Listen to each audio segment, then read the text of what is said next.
Dante Murillo es nuestro director de tecnología aquí dentro de Javanese. Y pues bueno, es un especialista que ya tiene, pues aquí en Javanese, pues Javanese tiene cerca de 16 años en el mercado, por cumplir 17. Y pues bueno, él lidera precisamente todo el esfuerzo del área de operaciones dentro de la organización. Y pues bueno, Dante, adelante, por favor.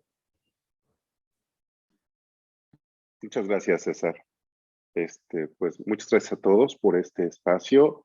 Esperemos que esta plática que vamos a tener pues sea de provecho y que le saquen mucho jugo, muchachos. Y bueno, una de las cosas que es súper importante cuando hablamos de todo el tema de contenedores, pues sí tiene que ver con el tema de las arquitecturas. Si me permiten, voy a compartir mi pantalla. Me avisa. Ahí ya se debe de ver.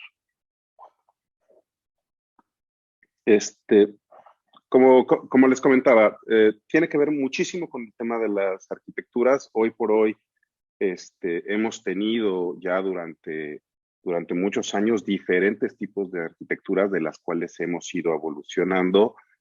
Vamos a hacer un repaso de las mismas. Tendremos que identificar cuál es la posición que nos encontramos actualmente, si estamos en una arquitectura todavía muy legacy o vamos avanzando y evolucionando hacia las nuevas arquitecturas, pero lo que es totalmente cierto es que la arquitectura básicamente siempre tiene dos divisiones, ¿no? Todo aquello que es el negocio, es decir, el backend, y cómo queremos que se vea, todo lo que es el frontend. Y cada uno de ellos tiene cierta cantidad de prácticas. Todo esto, pues a lo largo del tiempo lo que ha sucedido es que se han ido desagregando y se han ido separando estas dos capas al grado de quererlas hacer casi independientes. Al principio teníamos arquitecturas monolíticas. ¿Esto qué quiere decir? Que teníamos una sola aplicación y en esa aplicación poníamos el frontend, poníamos todas las capacidades de la aplicación, hacíamos internamente todas las funciones y es algo súper común verlo en sistemas heredados y todos los cambios se realizaban siempre en la aplicación. Si teníamos N cantidad de lugares en donde teníamos que hacer las aplicaciones, pues siempre cambiábamos la aplicación completa. Esto, pues por un lado, hacíamos el tema de mantenimiento y por el otro lado, pues lo que sucedía es que estábamos dando continuamente nuevas características, pero desarrollar y poner en producción esas nuevas características, pues no era sencillo. De hecho, pues había muchos retos inherentes al tema de hacer esto. Después pues, empezaron el tema de las arquitecturas multicapa, en donde empezamos a desagregar las capas, ¿no? Y aquí lo que estaba sucediendo es que estábamos repartiendo la carga de trabajo tal vez en diferentes servidores con tal de poder hacer una separación de ese monolito con el que empezamos, ahora tener alguna separación que nos permitiera dar mantenimiento, un mejor mantenimiento, y que nos permitiera seguir trabajando con lo que corresponde, con lo que corresponde a las funcionalidades de negocio. ¿Qué sucedía?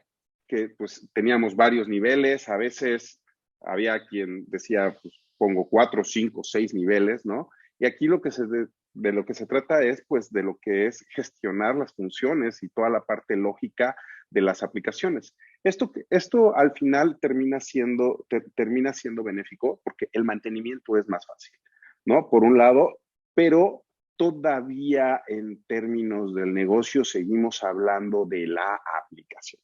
Es decir, todavía estamos hablando de aplicaciones completas, ¿no? El sistema de contabilidad, la tesorería, toda la parte de ingresos y egresos. Eso es, bueno, sistemas administrativos o ya sea sistemas que están así, el website, el sistema de venta, el carrito de compras, todo este tipo de sistemas venían así. Y empezamos a entender que el paradigma debería de evolucionar. ¿Qué sucedió? ¿Cómo se llama? Que yo creo que este es el punto en el que la mayoría estamos, ¿no? Empezamos a comprender que había muchas funcionalidades de negocio que estaban en diferentes sistemas a lo largo de la organización y decidimos unirlas. ¿Por qué? Porque teníamos que hacer que todos esos sistemas trabajaran en conjunto para que nos dieran y nos representaran como la organización que somos. Lo que sucedía es que estaba de este lado la contabilidad, de este lado estaba cuentas por cobrar, de este otro lado estaba el sistema de préstamos, de este otro lado, y teníamos diferentes sistemas dentro de la organización. Lo que sucedía es que, pues, a final de cuentas, pues existían flujos que unían todos estos sistemas. La mayoría de estos flujos eran manuales. Y lo que sucedió es que a través de una arquitectura orientada a servicios, ¿no? El famoso SOA, pues ahí lo que estábamos haciendo era integrábamos todos estos procesos y hacíamos procesos sobre las interfaces que hacíamos de todos estos sistemas. Y esto nos permitía, pues, evolucionar muchísimo más rápido el negocio, ¿no? Aquí ya no se trata de controlar solamente la contabilidad o controlar solamente las ventas, sino se trata en realidad de poder integrar los flujos completos de negocio para ir de principio a fin con todas las partes. Esto, pues una de las cosas que es súper importante es que todo lo que corresponde a las arquitecturas SOA es una de las evoluciones que se dio más grande en términos de desagregar. ¿Qué sucedió? Todos estos sistemas que se encuentran dentro de la organización, todos estos sistemas eran monolitos o islas de información que unimos para poder generar nuevos flujos y construir nuevos sistemas. Normalmente en una telco, pues una cosa es el sistema de ventas, otra cosa es el sistema de provisionamiento de celulares, otra cosa es el sistema de SIMs y otra cosa es el sistema en donde se realiza y se contabiliza todas las operaciones. Y lo que se necesita, pues, es un nuevo sistema que ocupe a todos esos para poder llevar a cabo la función completa que al final de cuentas para nosotros era, pues, tener el celular con la línea. Esto es lo que pasa, ¿no? Y bueno, esta desagregación y este paradigma de SOA es un paradigma que ha durado aproximadamente, pues no me dejan mentir, pero aproximadamente unos 15 años llevamos desde el momento que surgió hasta su periodo de madurez y su periodo y ya su periodo de implementación fuerte. Aproximadamente es un paradigma que lleva 15 años en el mercado. Es un buen paradigma, ha unido y ha hecho que se creen nuevas cosas dentro de las organizaciones y de una u otra manera las organizaciones han crecido mucho con él. Pero una de las cosas que sí me gustaría, antes de pasar al tema de microservicios, sí me gustaría decir qué es lo que ha pasado aquí. Y para esto, pues, hazte algunas preguntas, ¿no? Oye, mi sistema central se encuentra sobrecargado. Tengo esa problemática. Dos, ese sistema, ¿cómo se llama? Los sistemas periféricos dependen 100% del sistema central y de su base de datos. Tres, ¿se encuentran desagregados? Cuatro, ¿es necesario un paradigma nuevo dentro de la organización para los nuevos negocios que me está pidiendo? Si tienes un negocio financiero, dígase, un tema de pagos, un tema de captación, de recolección ¿cómo se llama? De recolección de dinero, si tienes custodia de dinero, todo ese tipo de sistemas te van a pedir que, pues, dependas de los anteriores, pero esos anteriores, a su vez, si dependen de un sistema central, vas a tener un sistema central muy cargado. ¿Qué es lo que ha sucedido? Este paradigma que SOA, una de las cosas que hizo es ¿cómo se llama? Lo que hizo es repartir los procesos entre toda la organización. Sin embargo, una de las cosas que sí trajo consigo es que había más carga para todos los sistemas. Entonces, sistemas que típicamente usaban pocas personas, tenían poca transaccionalidad, ahora tienen muchísima transaccionalidad. Y muchas veces nos vemos que en esta parte SOA, aunque es SOA, tenemos muchísimas transacciones batch. O terminamos haciendo un SOA contra una base de datos aledaña, ¿no? y en esa base de datos aledaña terminamos trabajando para después hacer un batch en la noche y poder integrar y conciliar con el sistema central. O en el business to business, pues exactamente el mismo caso, ¿no? Cuando voy con mi contraparte, lo que termino haciendo es haciendo un batch para poder hacer, pues, que todas las operaciones se concilien, pero fuera de línea. Y estoy teniendo esa dependencia porque el número de transacciones creció. Creció el número de usuarios, creció el número de transacciones, creció todo. Y esto ha hecho que los sistemas se vayan haciendo cada vez más grandes. ¿Qué sucede? Que llega el momento de un nuevo paradigma que aguante y pueda soportar esto. ¿Qué quiere decir? Que ya los sistemas como tal que integrábamos antes de manera completa, esos sistemas ha llegado el momento de desagregarlos. Y aquí es donde empieza el paradigma de las microarquitecturas, de las arquitecturas orientadas a servicios, de todo el tema de todo el tema de bases de datos, incluso microbases de datos para dar soporte a las funcionalidades de negocio. Y aquí es donde empieza el tema de los microservicios. Los microservicios, uno de los temas que tiene es que se junta con el paradigma de la nube y los microservicios prácticamente nacen con ese paradigma. Si tú estás hoy por hoy trabajando y haciendo contenedores, microservicios, seguramente ya estás trabajando en un proceso de nube y estás haciendo las cosas en la nube. ¿Qué es lo que sucede? Que todo este paradigma nace y se empieza a desarrollar en la nube, y lo que sucede es que los grandes vendors, Amazon, Azure, IBM, todos ellos empiezan a traer dentro de sus nubes infraestructuras orientadas a servicio. Cada uno con su propio sabor. Afortunadamente, estas arquitecturas pues fueron de una u otra manera, fueron homologándose hasta llegar al tema de los contenedores, que es un tema que vamos a tratar en un momento más.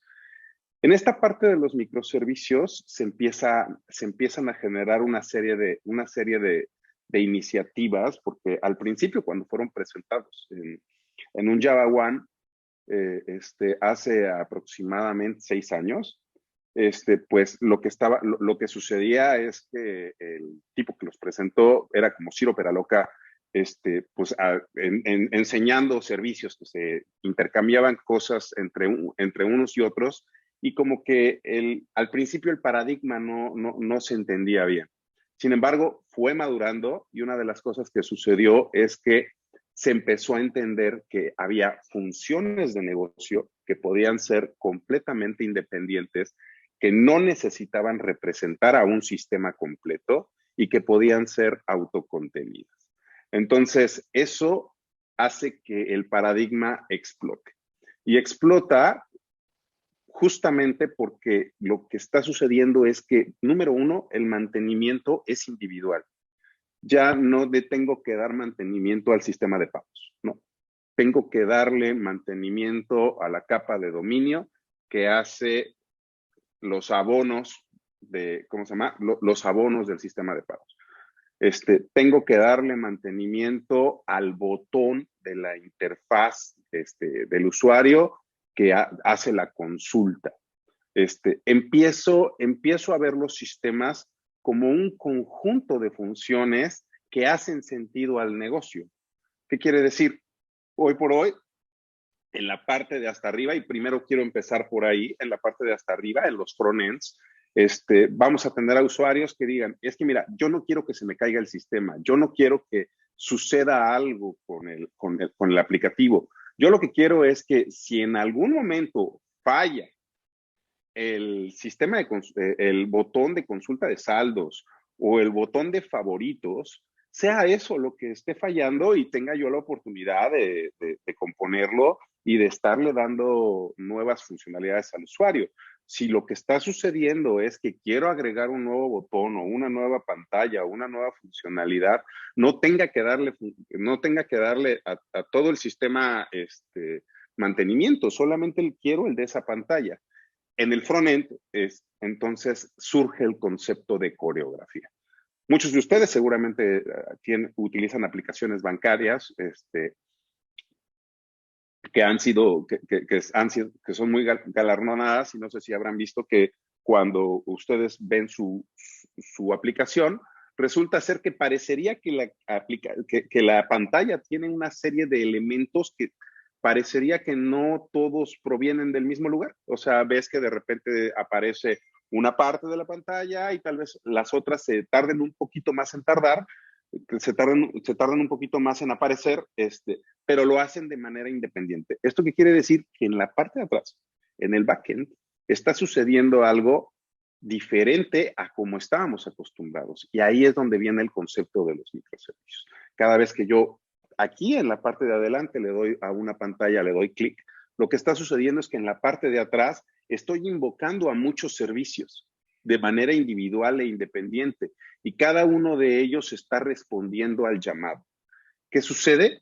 Que al final lo que estaría sucediendo es que yo todo lo veo en el frontend como uno, pero en la parte de atrás está todo desagregado. ¿Qué es lo que sucede? Pues ya las aplicaciones están divididos en elementos muy pequeños, y esos elementos son totalmente independientes. Si falla uno de ellos o si necesito darle mantenimiento a uno de ellos, ese elemento es individual y es lo suficientemente pequeño para no causar un impacto completo en el sistema, ¿no? Hay servicios que se llaman backbone, es decir, que siguen siendo servicios centrales, pero esos servicios son los menos, ¿no? Y tienes que preocuparte por menos a la hora de la continuidad operativa. Y bueno, una de las cosas que sucede con este paradigma es, dices, bueno, ¿y cómo conecto todos estos servicios? Bueno, todos estos servicios en realidad puede ser que uno de ellos esté hecho en Java, otro esté hecho en Python, otro esté hecho en JavaScript, otro esté hecho en C++. Puedo tener una cantidad de, ¿cómo se llama? Una cantidad de lenguajes de programación y de paradigmas en la parte de atrás impresionante. ¿Por qué? Porque todos los servicios, aunque estén dentro de una misma plataforma, todos y cada uno de ellos, lo que sucede es que son totalmente independientes. De uno a otro solamente se conocen a través de su interfaz. ¿Qué quiere decir? Que entre los servicios lo que existe es un contrato en donde lo que dice es, mira, yo te voy a enviar estos datos de esta manera y tú me vas a recibir y tú me vas a regresar esta otra información. Y se hacen contratos de interfaz. Esos contratos son respetados por los servicios, de tal forma que lo que está sucediendo es que los servicios hacen intercambio de información a través de contratos. En realidad el servicio 1 no tiene por qué saber en qué está hecho el servicio 2 ni en qué está hecho el servicio 3. Eso no es importante. De hecho, tenemos clientes con diferentes tecnologías. Tienen Python para ciertos servicios porque es mucho más eficiente y es mucho más fácil de mantener. Y tienen algunas otras cosas hechas en C# o hechas en Java, ¿no? Que es una de las plataformas por excelencia del tema de servicios. Esto nos lleva a que la arquitectura como tal es una arquitectura completamente desagregada. Y aquí me regreso a la pregunta original. De las arquitecturas o de esta evolución de las arquitecturas, ¿en dónde estás? ¿No? Tienes todavía monolitos que necesitas crecer y necesitas desagregar. Tienes arquitectura SOA, la cual la vas a llevar y la vas a hacer que vaya al siguiente nivel. Tienes ya microservicios. Muchas veces ya estamos haciendo microservicios sin darnos cuenta, ¿no? Y ya estamos empezando a usar ese paradigma. Faltaría formalizarlo dentro de la organización. Entonces, ¿en dónde estás? ¿Cuál es el camino que tienes que llevar para ir de ese monolito a esta parte de los microservicios? Obviamente, todo esto pues lleva y tiene consecuencias administrativas. ¿Qué sucede? No es lo mismo administrar una aplicación, que era el sistema de contabilidad, o una aplicación, que era el sistema de captación, a administrar 50 microservicios, que corresponden o harían las veces de esa aplicación. Entonces, eso nos lleva a un paradigma un poco diferente para poder, para poder hacer las cosas. ¿Y esto qué quiere decir? Déjenme, hago un par de esto, hago un par de... ¿Qué sucede? ¿Qué quiere decir? Que tengo que llegar al tema de contenedores. En el tema de contenedores, pues ya es como tal lo que corresponde a pasar de manera física, ¿no? Y de manera tangible el paradigma de microservicios. ¿Qué sucede? El microservicio, pues puede ser diseñado en la tecnología que yo lo necesite, dando la especificación única para poderlo tener. Sin embargo, ese microservicio, ¿en dónde lo pongo? Lo puedo poner en un servidor, ¿no? En cualquier servidor lo podría yo poner. Sin embargo, el servidor no me va a servir para hacer una administración adecuada, ¿no? Y esto me lleva a tener un tema en donde tengo que tener operativamente un lugar para poderlo poner. Esto me lleva ya al paradigma de contenedores. Muchos de ustedes seguramente han utilizado o saben que existe una plataforma que se llama Docker, ¿no? Y de Docker también existen las plataformas de Kubernetes y, bueno, plataformas empresariales como ya lo es OpenShift, que lo que sucede con todas estas plataformas es que nos ayudan a que estos microservicios puedan ponerse en una plataforma donde sean administrables.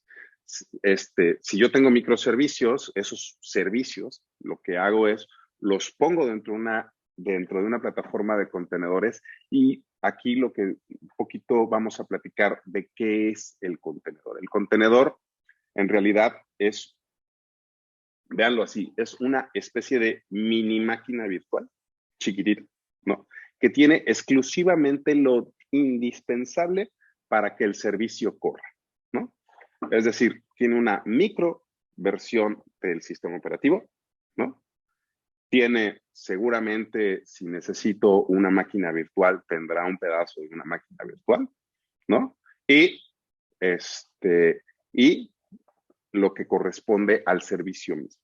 Y entonces lo que sucede es que el servicio, en el momento que yo lo deposito dentro del contenedor, ese servicio puede correr, ¿no? Y puede empezarse a comunicar con los demás servicios. Si tengo una infraestructura que me permite tener N cantidad de contenedores, lo que puedo tener es, pues, microservicios en un ecosistema en donde puedo ya empezar a jugar y a construir este nuevo paradigma y este nuevo tipo de aplicaciones. Esto me lleva definitivamente a poder evolucionar las arquitecturas que tenía en donde estaba yo totalmente acostumbrado a instalar mi servidor, dentro de mi servidor, tal vez instalar mi servidor de aplicaciones, ¿no? Y del servidor de aplicaciones, ahí poner todos los servicios, mucho como el caso de SOA, ¿no? Y yo creo que una de las grandes diferencias del caso de SOA es, en SOA hablas de servicios, cuando hablas de microservicios, pues en realidad es que no lo estás poniendo en un servidor, lo estás poniendo dentro de un contenedor y ese contenedor tiene algunas características que son muy importantes, ¿no? Es una tecnología que nos permite empaquetar y aislar todo lo que corresponde a las aplicaciones, ¿no? Y todo lo que hace en conjunto con su entorno es tener todo lo que necesita todo lo que necesita el servicio para poderlo ejecutar. Lo que sucede es que puedo yo tener N cantidad de contenedores dentro de una plataforma Docker que me va a permitir tener una gran cantidad y poderlos ejecutar, ¿no? El contenedor en sí mismo pues, tiene todo lo que se necesita para poder ejecutar el servicio. Lo que sucede, lo que va a suceder con los microservicios en el momento de ponerlos en contenedores es que ellos mismos lo que van a suceder es que van a poder entregar la funcionalidad de manera orquestada. Uno de los grandes retos O sea, uno de los grandes retos de los contenedores es poderlos llevar de manera adecuada, ¿cómo se llama? A la parte de ejecución. Y eso también nos permite poder tener beneficios que van a ser a corto, mediano y largo plazo. Por un lado, lo que va a suceder con un contenedor es que puedo dividir, puedo dividir, de hecho, los procesadores que yo tenga dentro de mi servidor, puedo dividirlos en una unidad que se llama milicores. Es decir, un core de un servidor en realidad está dividido en 1000 unidades, ¿no? Y yo puedo definir cuántas unidades se puede utilizar cada uno de los microservicios o cada uno de los contenedores. Lo que sucede con esta parte es que los contenedores como tal van a utilizar exclusivamente lo que yo le permita utilizar tanto de CPU como de memoria. Y esto, pues obviamente lo que va a terminar siendo, pues es una optimización clara de esto, ¿no? Las aplicaciones tienen varios, ¿cómo se llama? Varios contenedores y estas, lo que van a suceder es que estos contenedores me los voy a poder llevar a diferentes entornos de ejecución. Puedo tener un entorno on-premise, puedo tener un entorno en Azure, puedo tener un entorno en Amazon y lo que va a suceder con esos entornos es que el contenedor no conoce en dónde se está ejecutando. Él simple y llanamente brinda una funcionalidad. Entonces, si bien hay algunos temas que vamos a resolver en términos de conectividad, red y todos los temas que son totalmente de sysadmin, ¿no? Hay muchos otros que simple y llanamente hacen que el contenedor corra, de tal forma que no sé si recuerdan mucho del paradigma de que pues el desarrollador trabaja, ¿no? Hace su desarrollo, compila, nos entrega todo lo que corresponde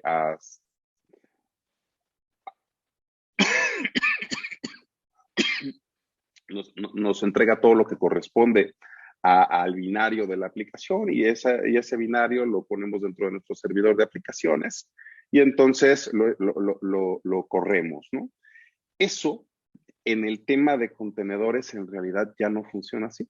Lo que hacemos es, una vez que el desarrollador termina, eso se pasa por un proceso de contenerización en donde háganse cuenta que lo que obtenemos al final de cuentas es como un cassette, ¿no? En donde tenemos la funcionalidad perfectamente bien definida de lo que usa de CPU, de memoria, de conectividad, de absolutamente todo. Y eso, en realidad, lo que sucede es que cada vez que lo queremos correr, lo que hace la plataforma de contenedores es va por el servicio, bueno, va por el contenedor, se lo trae, lo levanta, le pone el puerto, lo balancea, hace todo lo que se necesita para que esté funcionando y empieza a entregar la funcionalidad sin que metamos la mano. ¿Por qué? Es muchas de las tareas que antes hacíamos manuales, lo que hacen hoy por hoy los contenedores y las plataformas de contenedores es las automatizaron.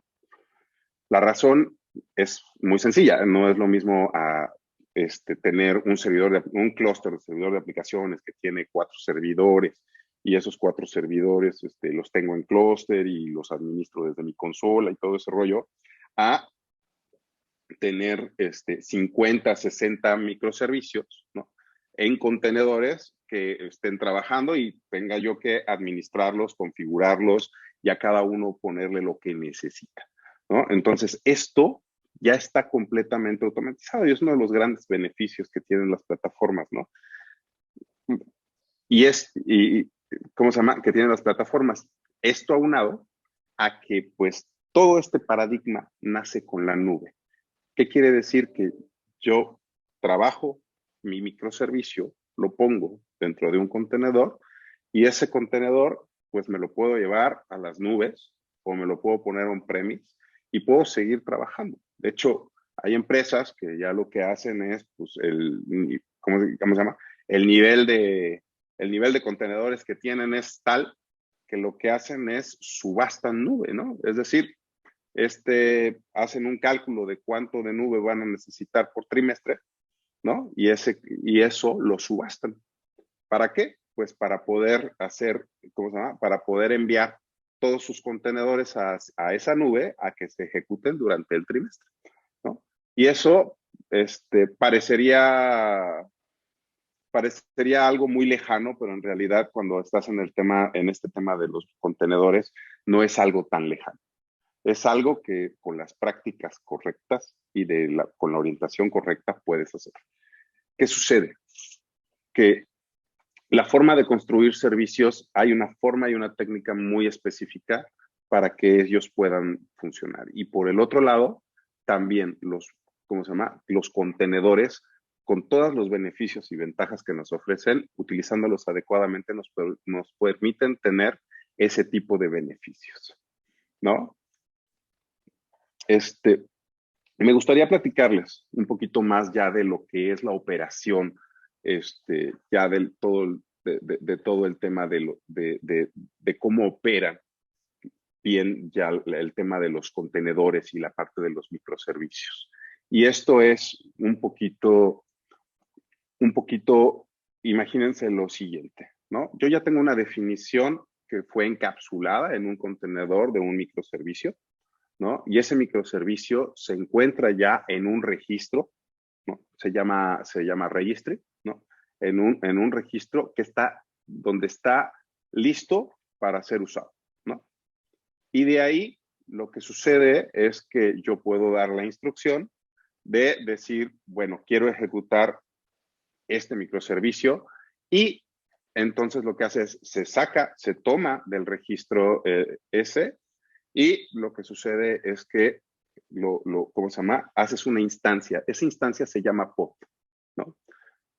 Lo que hacen los pods es ser instancias de contenedores de las cuales puedo pedir que se hagan 10, 50, las que yo necesite, ¿no? Y estos pods lo que hacen es, pues ya es el runtime de correr. Estos pods se ejecutan en servidores virtuales, ¿no? Esos servidores virtuales se llaman nodos dentro del argot de todo lo que es Kubernetes, contenedores, todo ese rollo. El nodo en realidad es un servidor que se encuentra preparado para poder correr pods y se encuentra orquestado por un clúster, ¿no? El clúster lo que es una serie de elementos de infraestructura y de cómputo de cómputo dedicado para tu aplicación.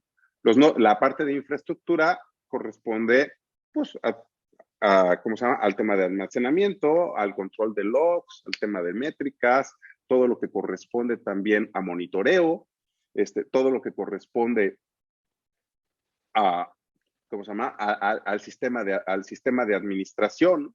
Todo eso es el clúster.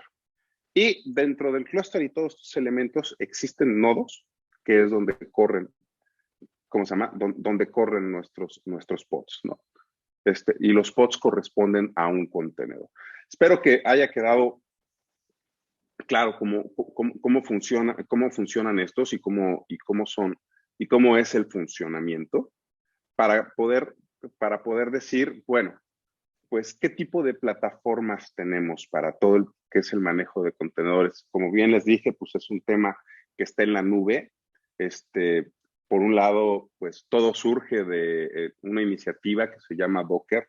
Esta iniciativa que se llama Docker es un proyecto open source al que se le metió muchísimo dinero y luego las diferentes empresas empezaron a hacer su sabor, ¿no? Y ese sabor después evolucionó a Kubernetes.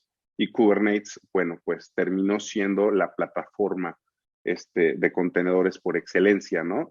¿Qué es lo que sucede?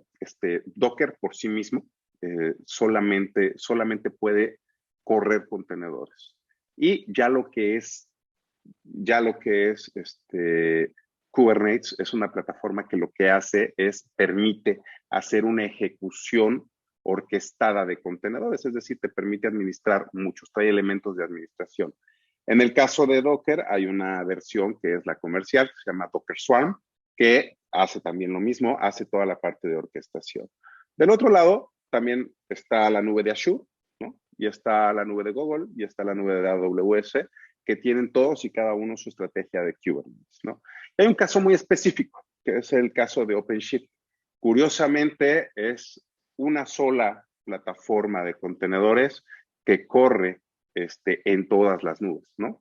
Es decir, tú puedes tener un OpenShift y puedes correrlo en cualquiera de todas las plataformas, de tal forma que vas a administrar de la misma manera, vas a hacer, ¿cómo se llama? Todos tus scripts y todo el tema de administración y de servicios y de configuración que tengas en cada una de las nubes es totalmente replicable para la siguiente y la siguiente, ¿no?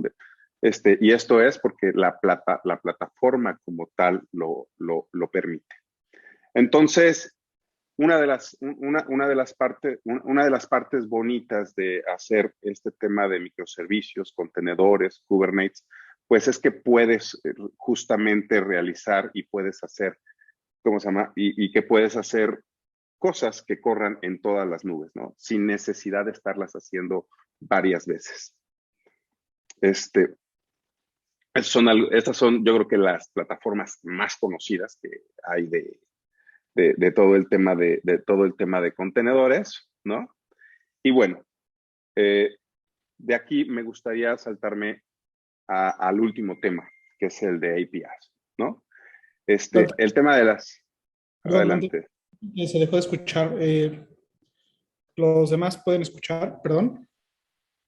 Bueno. A ver, aquí te escuchamos. Ok. ¿Me sigo escuchando o ya no? No, Discúlpame. sí, sí te escuchas. Vale, muchas gracias, perdón. No, está bien. Digo, está bien. Bueno, comentaba que, bueno, me voy a pasar a la última parte que digamos que ya es el tema de las APIs. Si se fijan, hemos avanzado y hemos hecho cosas durante esta plática, ¿no? Empezamos analizando un poquito las arquitecturas para saber en dónde estamos. De ahí pasamos a un tema de entender y cuál es la definición del tema de microservicios, por qué son importantes. Luego pasamos al tema de contenedores, estos dónde están, qué plataformas hay, cómo se corren, cómo están los microservicios dentro de ellos. Y por último, estamos pasando al tema de las APIs. El tema de las APIs, pues podríamos empezar con una definición muy sencilla y es un contrato de intercambio, ¿no? ¿Qué ventajas tienen a diferencia de lo que antes hacíamos? Muchos de nosotros, si venimos y somos de la vieja escuela de SOA, podríamos decir, bueno, pues los contratos de intercambio desde SOA ya los teníamos perfectamente bien definidos y ya los usábamos. Esa es la verdad. Y de hecho, desde que SOA existe, siempre han existido este,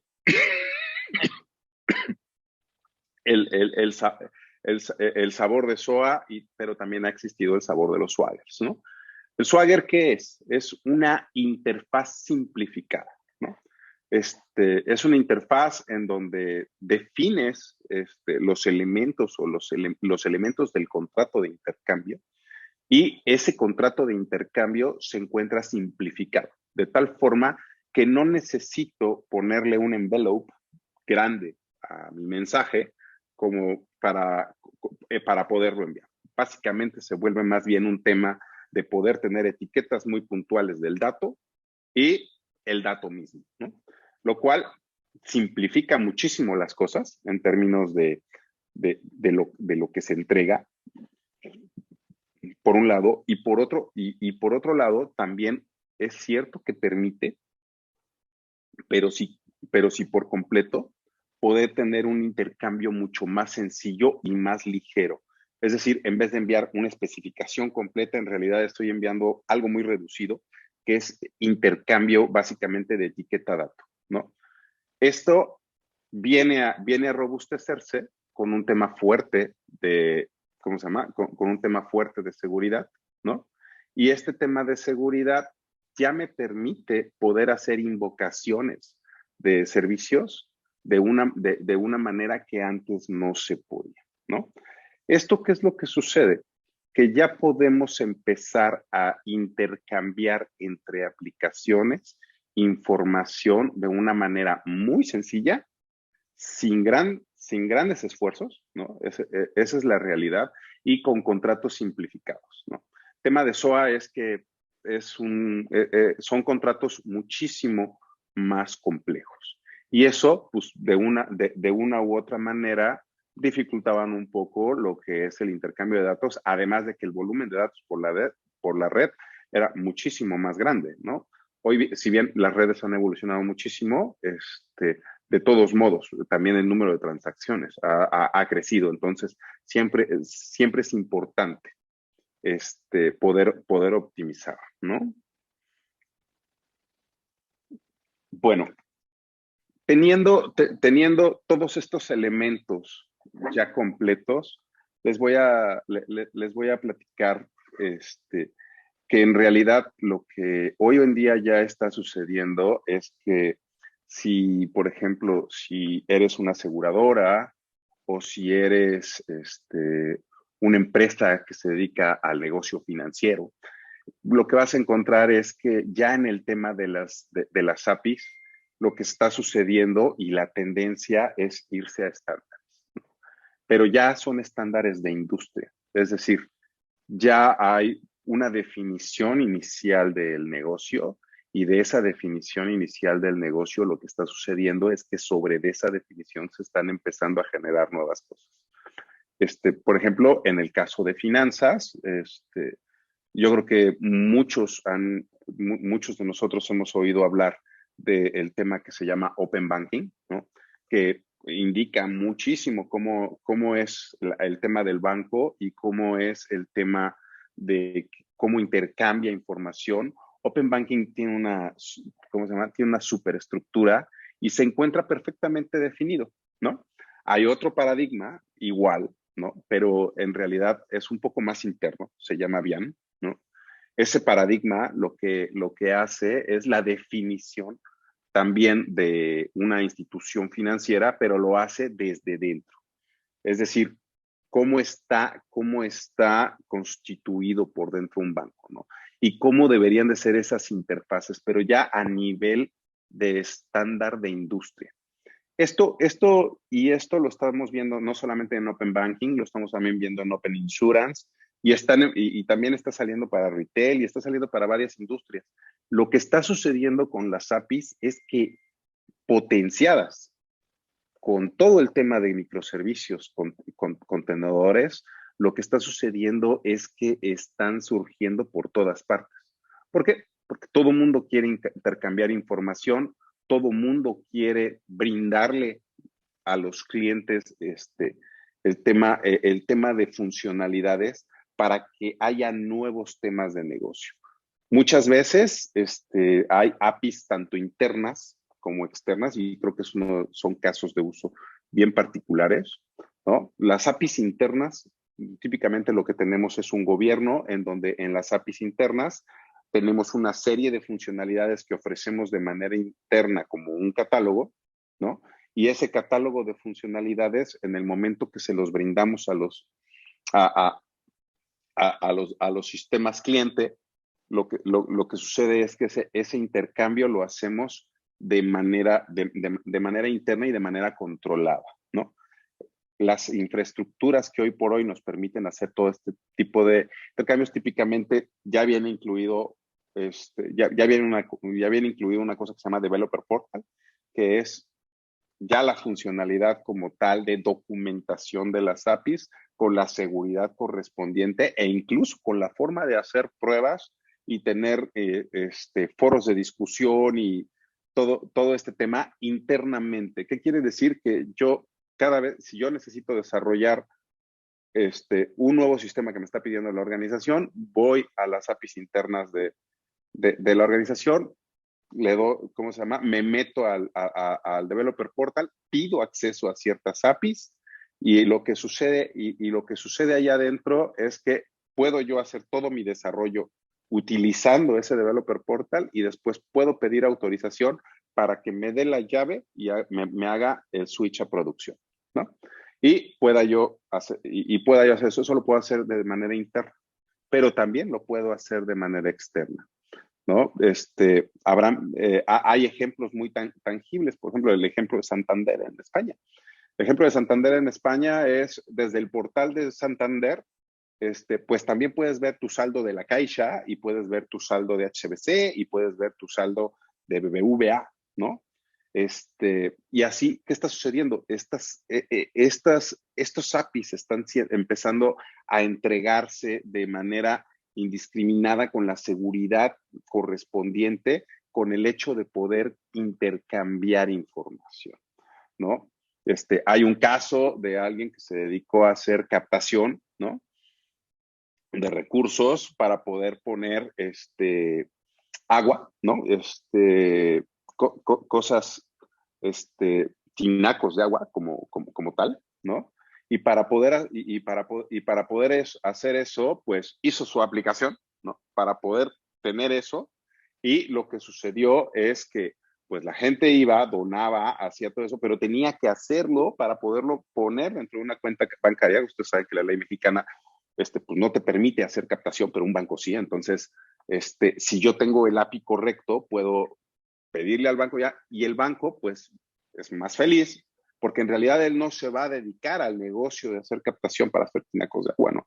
Sin embargo, puede brindar los elementos, ¿cómo se llama? Administrativos, legales y etcétera, que se pueden llegar y se pueden tener eso, y lo que les va a permitir al banco es llegar a sectores donde antes no llegaba.